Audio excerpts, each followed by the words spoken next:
Hello and welcome back to the Fit 40 podcast, where we simplify exercise and nutrition for busy people over 40 so they can improve their health and feel amazing. I'm your host, Brian Fitzsimmons, certified personal trainer and nutrition coach for people over 40 since 2015. And today we have an awesome topic. We're going to talk about what to do after a bad weigh-in. I know a lot of people are probably right into maybe that 3-4 week mark on their diet for the new year right now. And this is usually about the time where the honeymoon phase is over, where it's like, okay, we're not losing weight as consistently as we did in the beginning. And maybe we have a weigh-in or two where we're like, what the hell just happened? I feel like I lost all of my progress. So we're going to talk about it, talk you off the ledge a little bit, and give you some action steps so that you can use them going forward to keep making awesome progress and continue this so that you can reach your long-term goals. Now, before we jump in, pause for a sec. Go hit that subscribe or follow button wherever you're watching or listening so that way you don't miss another episode going forward. I got a lot of really awesome guests coming up, and I'm going to be putting out episodes like this every single week.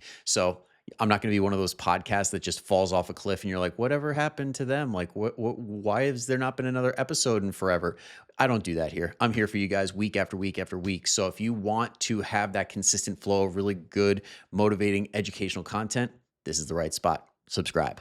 All right, now enough of that. Let's talk about what to do after a bad weigh-in, quote unquote, bad weigh-in. All right, so let's talk about what leads to this, because like a lot of people have these weigh-ins because number one, they just hop on the scale to assess the damage. They have one of those weekends or those nights where they're like, I just went nuts. I had all the drinks. I ate everything. And oh, I just want to make sure I didn't completely wreck all my progress. And naturally, they weigh more in the morning. Go figure. You eat more, you consume more calories, you have more liquid in your system. And somehow we're surprised that it's a little bit up that next morning. Okay. And this is the problem with infrequent weigh-ins in general. Like if you're going to do it only when you feel bad, then you're only going to see these types of weigh-ins. That's why, like when people suggest doing weekly weigh-ins, I'm like, well, that's dumb because you are putting it to chance as far as like seeing what kind of day you're getting, because your body is going to fluctuate anywhere from 2 to 5, sometimes as high as 10 pounds. And if you're picking the wrong day week after week after week, you could feel like you're making no progress, but you might actually be making progress. You're just picking the wrong day. That's why honestly, you have one of two options. One, expand that window and only do it monthly, because then you have such a long runway that even if you pick not the best day, you're still going to see some sort of a change because it's been so long, and you're more likely to see that you're moving in the right direction. But if we're talking best practice, if you are able to, without that knee-jerk emotional reaction, and you can just see it as data, daily weigh-ins are best because you can see what the heck your body actually does. And especially for the ladies, if you are still in that phase of life where you get your monthly cycle, you can see day to day, week after week, depending if you're in the luteal or follicular phase, like where you are and how your body responds. Are you holding on to more weight at certain times of the month versus other times? And it can be super helpful to just understand what your body's doing. So let's talk about what it is doing, what is happening. Okay. Let me, before we get into this, just say to gain 1 full pound, just 1 full pound of body fat, pure body fat in a single day, you would need to eat roughly 3,000 to 3,500 excess calories above your maintenance in that same day. And honestly, that's a crap load of calories. Most people would have to be in pain to get to that point, because you hear 3,000 to 3,500 calories and you're like, oh, I could easily do that. I know I could easily eat that in a day, but this is in addition to your maintenance calories, which is your total daily energy expenditure. That is your basal metabolic rate. So that amount of energy that you burn at rest, also known as your resting energy expenditure. There's your NEAT, non-exercise activity thermogenesis, talking with your hands, tapping your foot. Thermic effect of food. When you eat stuff that is not processed, your body has to do the processing, and that requires calories. And then there's exercise, like intentional exercise, like working out, going for runs and things like that.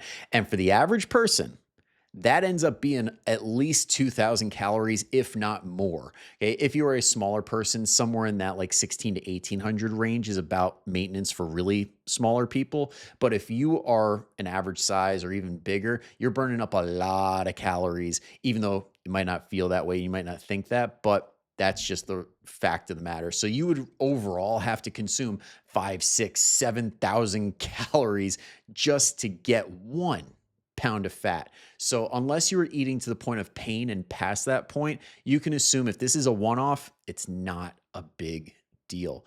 Okay. But you will see the scale way past 1 pound the day after if you do eat like that. Okay. And when you do that, a few things happen and it's usually not fat. Okay. There's 3 things that I have down here. Or no, sorry. I got four things. Yeah. 4 things here. Number one, big one, water retention. And that can come from things like eating too late. Like when you eat a really late meal, you have that food sitting in your stomach. And also, if you had liquids as well, you can have that just sitting there. And that would also kind of count as stomach contents as well. But if it's like a salty meal and you're really holding on to a lot of water due to that salt, that could be holding a lot of weight. Hormonal fluctuations, like I just mentioned, like ladies with their cycle, or even dudes, we have our own fluctuations with hormones that can just naturally result in us holding on to a little bit more water here and there, and that's going to reflect on the scale. Another one is infrequent hydration. If you barely drink anything one day and then you're like, oh, I got to catch up, and then you get back on your gallon a day, that is going to hold a lot of water as well. Because it's kind of counterintuitive. When you are good at drinking a lot of water, you hold on to less of it because your body is like, okay, I know more is coming in, so we got to push it out so we don't like overflow, for lack of a better term. So if you are really not consistent with your hydration, that can really throw things off and really put you in a bad place when it comes to consistent weigh-ins. Next is inflammation from an injury. So if you tweak something or if you do have a full-blown injury, then you're going to get inflammation in that area, which comes with extra fluid, extra water that you're holding on to. Poor sleep leads to inflammation being higher that next day and holding on to more water weight. A hard workout. If you really crushed it the day before, like say you do CrossFit style workouts or high intensity interval training where you feel dead the next day, or let's say you like set a new personal best and you did a crap ton of repetitions and you're just sore beyond belief, that healing process is going to pull more water to that area and you're going to hold on to more of it because it's going to help with the recovery, but it will show up on the scale. And also new medications. Like if you start certain medications, you do hold on to a little bit of water in the beginning while your body's figuring out what it's doing, and then it can dissipate after a while, depending on what that med is. But just so we have raw numbers here, water weight can fluctuate from anywhere between 1 to 10 or more pounds without any fat gain whatsoever. Okay. Next is glycogen. So we've got water down. Glycogen can also be another reason too. So glycogen is what carbs turn into, and we are able to store it in our bodies to do very helpful things. Like number one, help us with our brain functioning properly. Number two is with your workouts and exercise, whether it's endurance, whether it's strength training, carbs help a lot because glycogen can be used and our body likes to use it. So if you increase your carb intake, especially if you've been eating low carb for a while, like if you go keto and then all of a sudden you eat more carbs, you're going to gain a lot of weight. And people see that on keto and they're like, oh my God, I failed. I gained it all back. I'm horrible at this. No, you didn't gain any fat. Your muscles just filled back up with glycogen, which they're probably very happy about. And you probably feel a whole lot better, even though emotionally we don't feel that great. Your body physiologically probably feels a whole lot better because low carb diets are freaking dumb. Sorry, where was I? When it comes to carb intake, it can lead to rapid weight gain if you deplete yourself of carbohydrates, but it's not bad weight. It's helpful weight. Let's see what else. Also, replenishing glycogen after dieting or endurance exercise, or I mentioned dieting, but also endurance exercise and also like high volume training when it comes to strength training. So if you're doing a lot of exercise, like running a lot of miles, or you're doing a lot of volume when it comes to your strength training inside of the gym, you're using all that glycogen. Like I said, your body uses it. And if you replenish it, you will show up heavier than if you don't replenish it. But you got to decide like what's worth it. Like we're not cutting carbs to not have this glycogen weight at the expense of our performance going down and possibly even losing muscle in this. We want to understand that, hey, this is just part of the equation and be smarter about this going forward. Next is gut content. Sometimes there's just stuff in your gut. And it could be from things like constipation. Like if we are not doing certain things that help us to not be constipated, or maybe we're on a medication that leads to constipation or makes us more likely to be constipated, that can increase the weight on the scale because we just have, for lack of a better term, shit in there that has yet to go. High fiber diets. So if you are taking in fiber and it is increasing this size of your stool and you haven't let that go yet, then that can add a lot of weight to the scale. Not to say don't eat high fiber because you should be eating high fiber. Like fiber is extremely beneficial for our health. If anybody says anything different, they're an idiot or they're trying to sell you something. So just putting that out there. Um, Next is large meals close to bed. So let's say you didn't get home till late and you stuffed something down and then you went to bed. You might still be digesting because when we sleep, the digestion starts to slow down. So if you still have to push things through and break them down, then they're still in your body and it's going to hold weight. And you're actually probably pulling water into the gut because when you have things in your gut just sitting there, it does pull water to the area. So now you're holding on to more water weight as well. And then there's also delayed gastric emptying, especially important for those people on the GLP-1s for the same reason. Like if you are taking a while to get through this process of the gastric emptying, like pushing things along, whether that's because you were sleeping and it slowed things down, or you're taking a GLP-1 and that slows things down, or you're stressed out beyond belief and your body is not able to do what it needs to do. And that's what's slowing it down. Okay, that could result in having a little bit more in your system and having weight on the scale. So that could account, those gut contents could account for anywhere between 1 to 5 pounds at any given time. Next is inflammation or an immune response. So if you are ill, like let's say you don't even know that you're sick, you just like maybe are fighting a bug or something like that, and you feel it the next day, but you weighed in the day before and you're like, why am I so like, why do I see a jump up in the scale? It could be your body doing its thing, fighting that illness, that infection, or whatever the heck it is. Vaccination, sometimes it could be a side effect where you are a little bit inflamed, you're having an immune response to the vaccination, and that could bring a little bit of scale weight. And that's okay because at the end of the day, you're putting your body in a place to be more resilient from serious things. So it's worth it for that day or two of this happening. Autoimmune flares. So if you have an autoimmune disease and you are exposed to something which causes a flare up, that will result in inflammation and holding on to more water and that immune response. So that could also be a thing too. Like if you're, maybe if you're sensitive to some sort of, like we'll say gluten or wheat or something like that, and you have a sandwich the day before, even though your calories are on point, your macros are on point, but you had that thing that pissed off your gut, you could still be inflamed and hold a little bit of extra weight.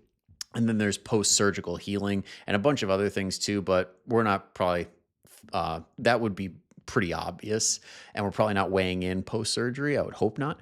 Uh, and just something to keep in mind because inflammatory fluid shifts can cause short-term weight increases at the end of the day. Okay. And then there's also like a honorable mention here, measurement and timing effects. So if you are using different scales, you will get different results. Like do not feel like, oh my God, I gained all this weight because you went to the doctor and you weighed in on their scale and then that was heavier than the scale you had at home. Different scales are they're not all universally going to give you the same weight because they're not all calibrated at the exact same time in the exact same way. It's not the exact same equipment. So kind of like when you go to a different gym and that same cable machine feels totally different and it's so much harder, same thing goes for the scale. Could be timing of the day too. When I have clients get their measurements and their weigh-ins, I tell them first thing in the morning, empty bladder, empty colon if possible, before you eat anything, before you shower, before you drink anything, because that is the most accurate that you are going to get. Even though with all this other stuff, this is all at play, but you want to make sure that you're accounting for as many variables as possible. Otherwise, it's not accurate and it's not worth getting all bent out of shape if you're not even going to put in the effort to do this the right way. And then also, recent meals or bowel movements, like I just said. And also, if you're wearing clothing, like if you are wearing different clothing than before, like honestly, if you're going to weigh in, just do it in your underwear, do it in your bra and panties. Don't do it with different types of clothing on because that's also going to affect the equation. And that's why I put like zero value in the doctor's office weigh ins because sometimes they don't even have you empty your pockets or take off your shoes and they're like, all right, whatever. Okay. No, that's not an accurate weigh in.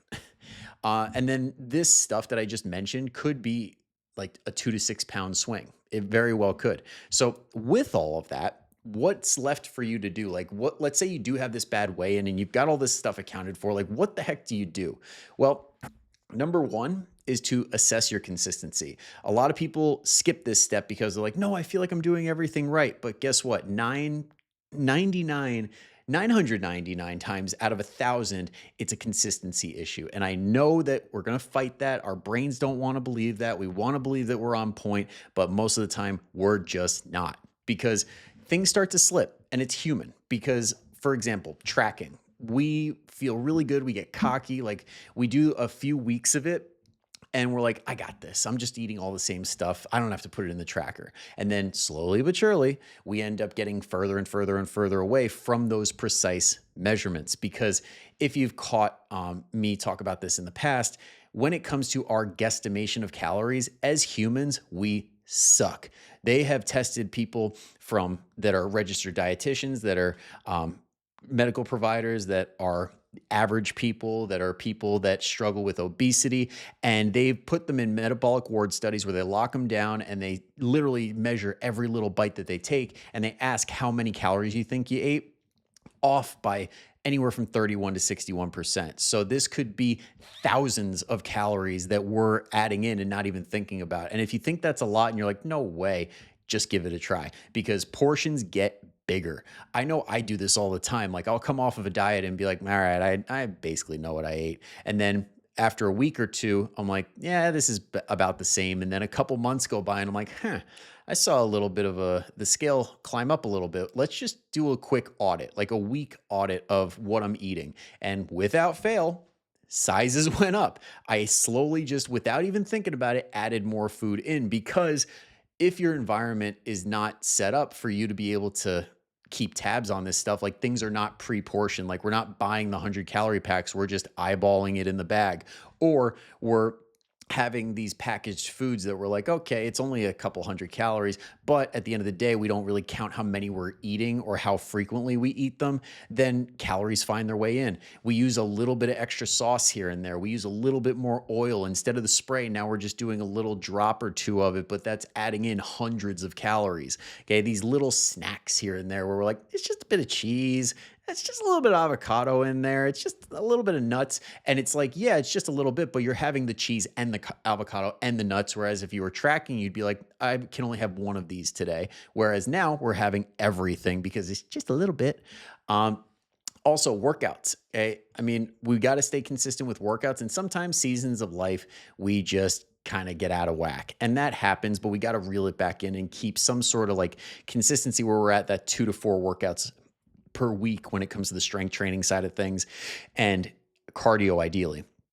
Another thing too, very hidden thing that people don't really think about is steps. Sometimes their step count goes down again because it's seasonal and we have stuff going on. But when you're not burning all those calories, then all of a sudden you're not losing as much weight. And it might even kick you out of a deficit completely, especially if you are, say, an accountant where it's like, okay, you just went from not really doing much, spending more time outdoors, doing more activities. And then January hits and you're like, boom, locked into a desk, getting maybe 1,000 steps at most per day. And that is a gigantic change. So that could be knocking thousands of calories out of the equation.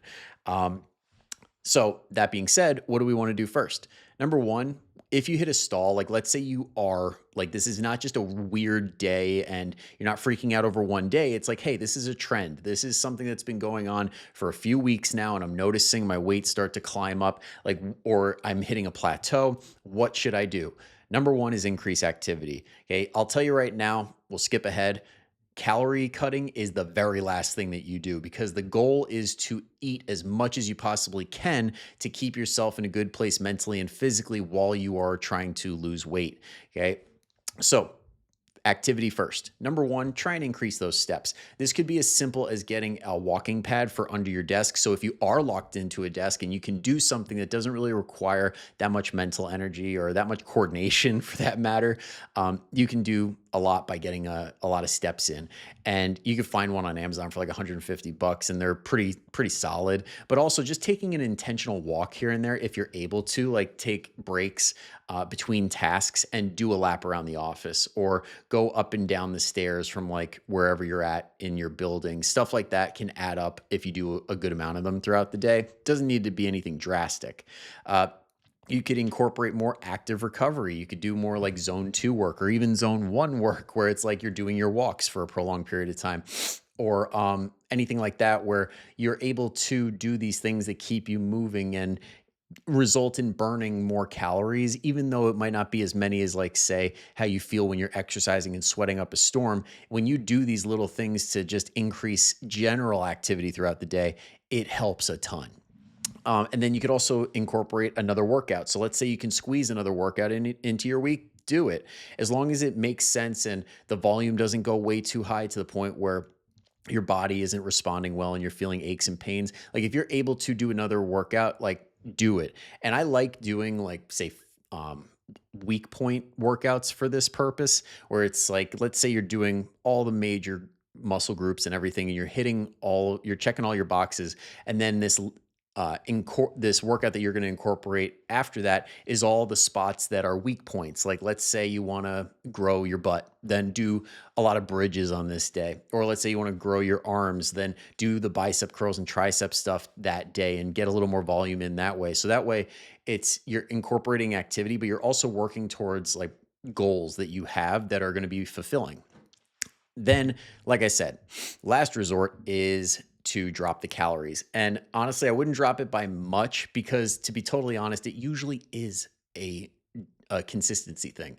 So drop it by like 100 or 200 calories. And then when you do that, a lot of people really lock in on their tracking and the consistency of it. And they realize, hey, I actually wasn't really good with that. And then when they drop the 100 to 200 calories, then they start losing weight a little bit faster than they did before because now they're actually in their deficit. So feel free to add those back in if that's you. But if not, and we just needed that little bit of a bump, then take that 100 to 200 calories off as long as we're not going below your basal metabolic rate. Because if you do have to hit that point, that's a pretty solid case for a reverse diet or a diet break because chances are you just do not have enough muscle to justify having your calories high enough where you can lose weight. So you really should start in that place first, like build as much muscle as you possibly can to put yourself in a position where you can have a better diet phase. Because this is not what we're going to be eating like forever and ever and ever. This is a quick phase to get you like get the weight off and then get back to normal living and understanding what it looks like to maintain that.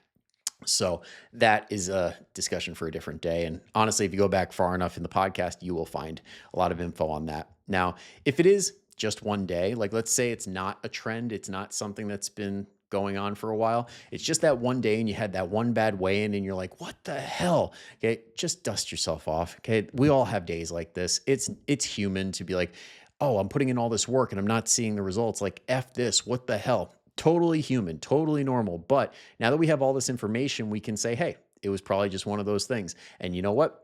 I'm just going to get back on my plan, push forward because this is part of the process. And when I do this for long enough, I will reach that result that I'm going for. It just takes pushing through days like this because as long as you treat it like data and not an attack on your character or your motivation or anything like that, you'll be a-okay. Just use it for the future because this whole idea came off of, I had a client who we met for our monthly check-in where we do like a strategy session and really talk about it like and figure out, okay, what's the plan for this next month while doing the weekly check-ins and all that good stuff. But we saw he crept up like 10 pounds from the start of December till like mid-January. And I'm like, okay, I see the stuff that you're putting in as far as your calories go. I see that you are still doing your workouts. Like this just does not equate. And sometimes this happens. And it turns out when I told him, I'm like, let's put this meeting on pause. Let's weigh in every single day from now until this time next week. take your inches again, take your weight every single day, and let's see what happens. And naturally, the weight just started to fall off as we got back into a routine because there was a lot of stress going on. Their refrigerator was broken. Like there was a lot going on at work. Stress, all that stuff does play a role. And watch as it dropped off throughout that week. And sometimes you just need that week where it's like, okay, you have the bad weigh in, just dial in the consistency, let your body do its thing. And all of a sudden, you're back to a place where now the numbers make sense. So give yourself that week if you do have a day like that, and you'll be thankful you did. And you'll learn a lot for the next time where you're like, hey, this happened before. I know what to do. It'll be fine. Okay. So that's the best way to learn from this all. All right. Now, that being said, it always does help to have somebody in your corner to talk you down because these are human emotions. They are normal. And honestly, that's pretty much half my job. So if you need somebody like that in your corner to keep your head on straight and just to keep you going through these hard times, that's what a coach is for. So if you want to look into coaching, click that link down below in the show notes or the description, wherever you're watching or listening, and let's hop on a free intro call. I'll tell you all about what we do and see if it's right for you. And if it is, let's get you started. Okay, let's get you on the right path. But that's it for today. Thank you so much for tuning in all the way through. Hope you learned a thing or two. And if you have somebody who popped into your head where you're like, yeah, they're freaking out every other day over their weight, go ahead and send them this. It'll save you a whole lot of headache, I promise. All right, so thank you again. I'll see you next time. Go kick some ass. Bye-bye.